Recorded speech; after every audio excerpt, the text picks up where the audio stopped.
Sveiki gyvi, gerbiami kanalo Tiesos kelių žiūrėtojai, klausytojai, draugai, nedraugai, ir visi kiti. Vėl čia su jumis kalbu aš, Kristoferis Voiška, ir kalbu po, jau kaip niekada ilgos pertraukos,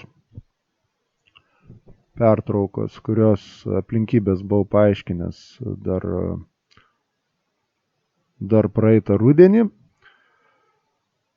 Dabar jau po truputėlį grįžtu prie šitų, sakykime, kanalo darbų. Per paskutinius keletą mėnesių spėjom atnaujinti tiesos.org tinklapį, paruošti naujos medžiagos, apie kurią taip pat anksčiau kalbėjau.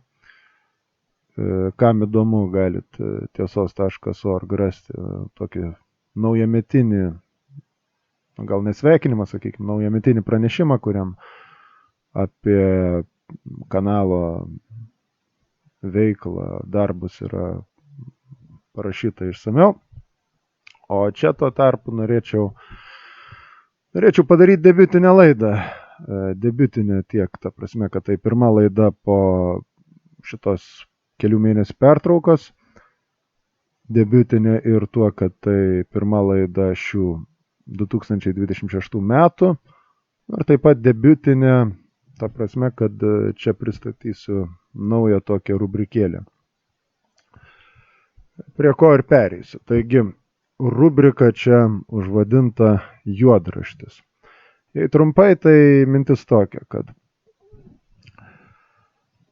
karts nuo karto man ateina į galvą minčių, ar apie Lietuvos ar pasaulio įvykius, ar apie kažkokius smulkesnius įvykius iš ar mano, ar kokių pažįstamų žmonių gyvenimo, ar tiesiog tokie pafilosofavimai apie pasaulį, ar apie istoriją.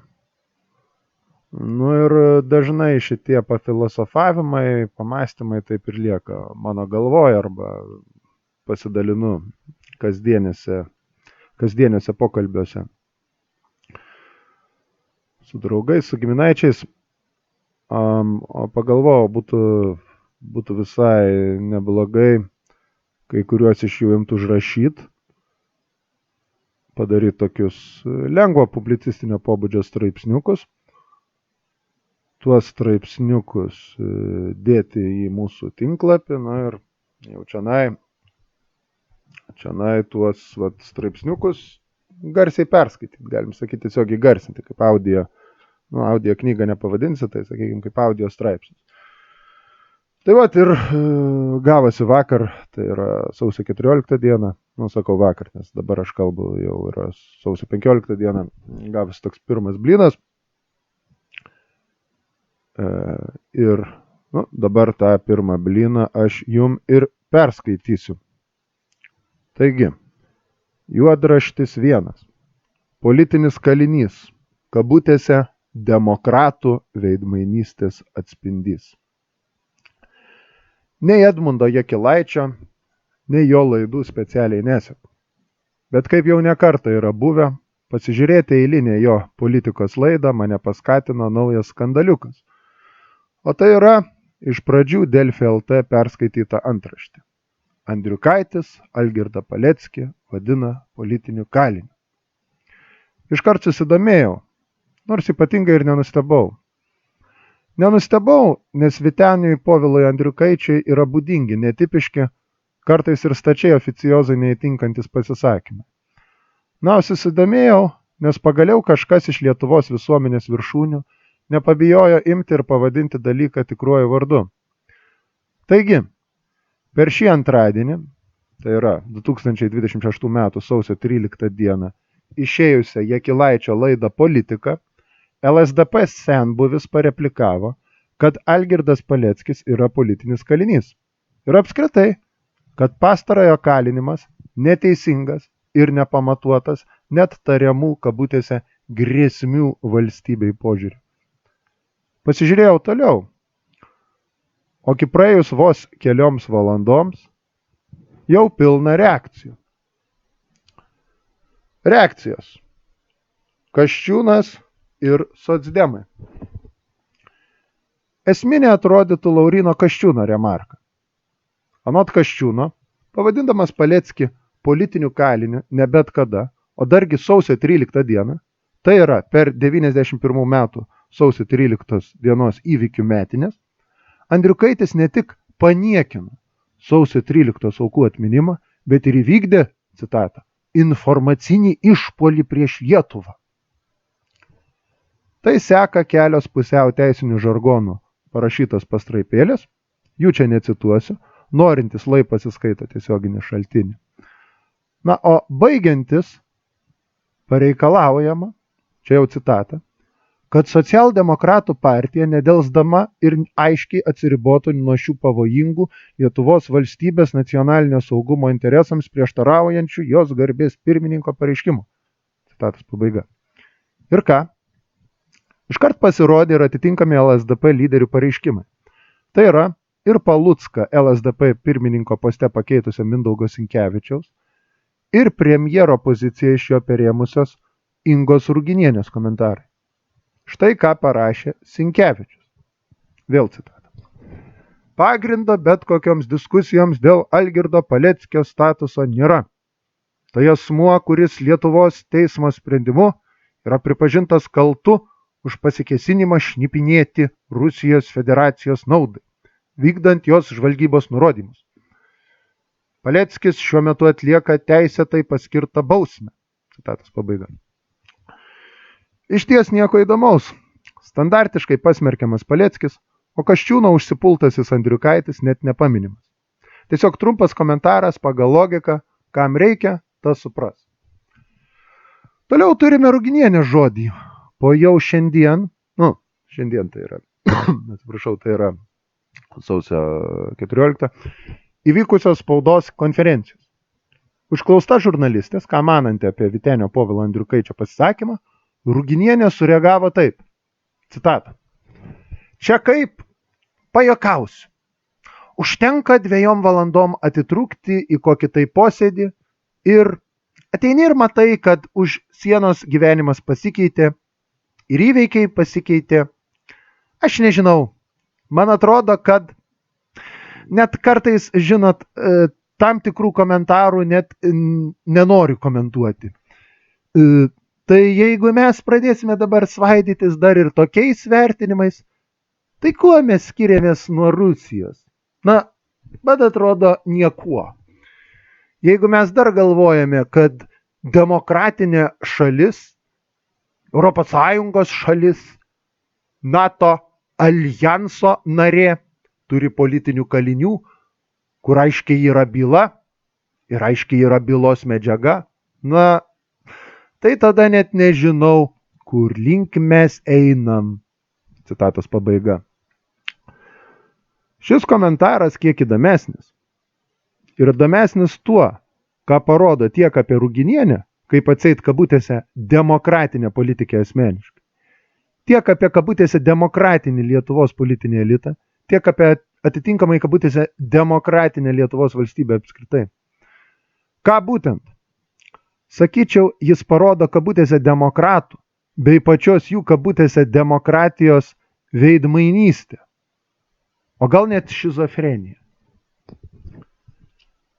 Labai nedemokratiška kabutėse demokratijos ir demokratų kabutėse veidmainystė, skliausteliuose šizofrenija. Mandagumo dėliai pavadinkime tai akį rėžiančių prieštaravimų tarp teorijos ir praktikos. Tai yra teorija. Demokratinėse valstybėse politinių kalinių nėra, nes būti negali. Vieninteliai kabutėse demokratijų kaliniai tai kriminaliniai nusikaltėliai. Lietuva demokratinė valstybė. Vadinasi, ir Lietuvoje nėra, nes juk negali būti politinių kalinių. Praktika.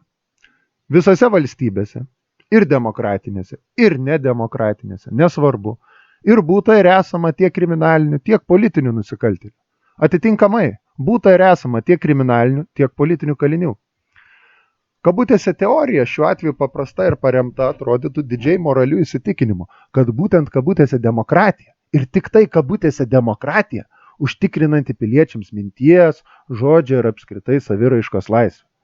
Nuo šitos laisvės juk turėtų sekti, kad joks asmuo ar grupė neturėtų susilaukti persekiojimo dėl tokios ar anokios nuomonės, dėl viešai skleidžiamos politinės ideologijos, religijos ir panašiai. Kabutėse praktika tačiau tokia, kad ta pati žodžio ir saviraiškos laisvė daugumoje valstybių vienaip ar kitaip yra įstatymiškai ribojama. Be abejo, taip yra kaimyninėje Rusijoje ir Baltarusijoje, tačiau taip pat yra ir Lietuvoje ir daugelyje ES valstybių. Pavyzdžiui, turima 170.2 baudžiamo kodekso straipsnį, kuris už kitokį nei oficialiai priimtas požiūrį į 20 amžiaus istorinius įvykius gali užtraukti ir baudą, ir iki 2 metų kalėjimų. Tačiau už šitą pažeidimą įkalintas asmuo lietuviškos teisėsaugos akivaizdoje būtų joks ne politkalinys, o tik dar vienas, net jei ir ekscentriškas kriminalinis nusikaltėlis. Nei daugiau, nei mažiau. Taip pat kaip kad žmogus, sakykime, TSRS laikais galėjęs kalėti už taip vadinamą antitarybinę agitaciją ir propagandą. Tai reiškia, kad iš esmės politinio pobūdžio veikos, jei tik per jas pažeidžiamas įstatymas, yra statomas vieną gretą su kriminalinėmis, o atitinkamai ir politiniai nusikaltėliai vieną gretą su kriminaliniais. Antai, kone visame pasaulyje didžiai gerbtas, dabar jau amžinatilsis Nelsonas Mandela, apartheido laikų Pietų Afrikoje kelis dešimtmečius sėdėjo kalėjime ir sėdėjo už labai konkrečius tuometės Pietų Afrikos Respublikos įstatymų pažeidimus. Ir netgi ne už žodinę režimo kritiką, bet už ginkluotą pasipriešinimą. Bet kasgi šiandien drįstų lyginti Mandelą su tuo pačiu laiku kalėjusiais vagimis, aferistais, žmogžudžiais, žodžiu, kriminaliniais nusikaltėliais. Aišku, jo būta politkaliniu. Ir tai, kad jį įkalinusi valstybė tokiu jo nelaikė, šio fakto nekeičia. Taigi, vien politinio pobūdžio veiksmų, kaip kad tam tikrų pasisakymų, organizacijų kūrimo ar panašiai kriminalizavimas, savaime problemiškas dalykas ir ypatingai problemiškas, kai kalba apie kabutėse žodžio laisvę deklaruojančias demokratijas. Bet reikalas tas, kad kartais režimo priešininkai būna persekiojami net ne pagal tokius politinio pobūdžio veiksmus kriminalizuojančius įstatymus, o už nebūtus dalykus. Antai, žymieji 37-38 metų šnipų kabutėse teismai Stalininėje Tarybų sąjungoje arba pokarinis makartizmas neva kabutėse demokratiškose Jungtinėse valstijose. Neišimtis ir šiuolaikinė Rusija. Neišimtis ir vėlgi daugelis Europos Sąjungos šalių. Tarp jų Lietuva su tuo pačiu Paleckiu. Mat pastarasis kali kaip Rusijos šnipas, nors realiai nieko neprišnipinėja. Tai yra, net aukščiausiojo teismo verdikte Paleckio tariamas nusikaltimas perkvalifikuotas iš kabutėse šnipinėjimo į rengimas išnipinėti Rusijos federacijos naudą. Nekalbant jau apie tai, kokios trapios siūlai susiūtos būta visos Paleckio bylos. Kitaip tariant, kabutėse šnipinėjimas šiuo atveju, kaip ir visa byla, tik pretekstas. Esmė buvo Paleckį pasodinti. Nesvarbu už ką ir nesvarbu kaip. Svarbu pasodinti, atskirti nuo visuomenės, paženklinti kaip priešą, kaip atmatą, kaip netikėlį. Ir tuo būdu prigąsdinti kitus įspėjant. Štai kas gali laukti ir tavęs, jeigu neduok Dieve nuspręsi eiti prieš valstybę. Ir tame visiškai nieko ypatingo. Daug kur ir daryta, ir daroma panašiai. Tik čia, kalbant apie taip vadinamąją kabutėse demokratiją, išryškėja savotiška šizofrenija.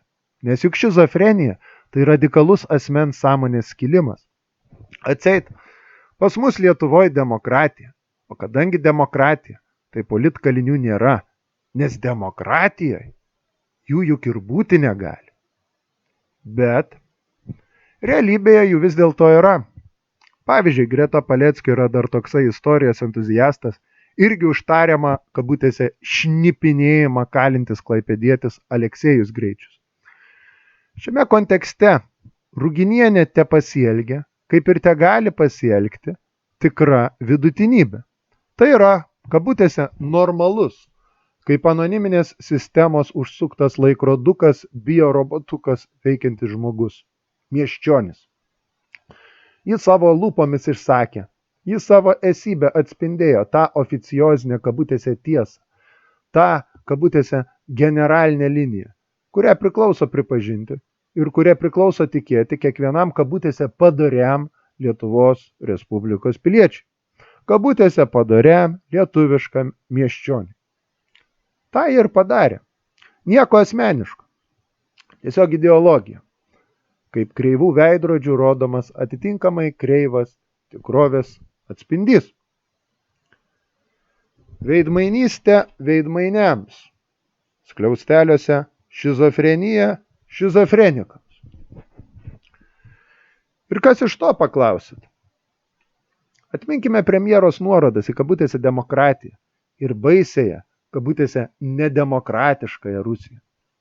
Reikalas tas, kad vien mintimi, jog Lietuvoje esama, ar netgi gali būti politkalinių, mes panašėjame į Rusiją.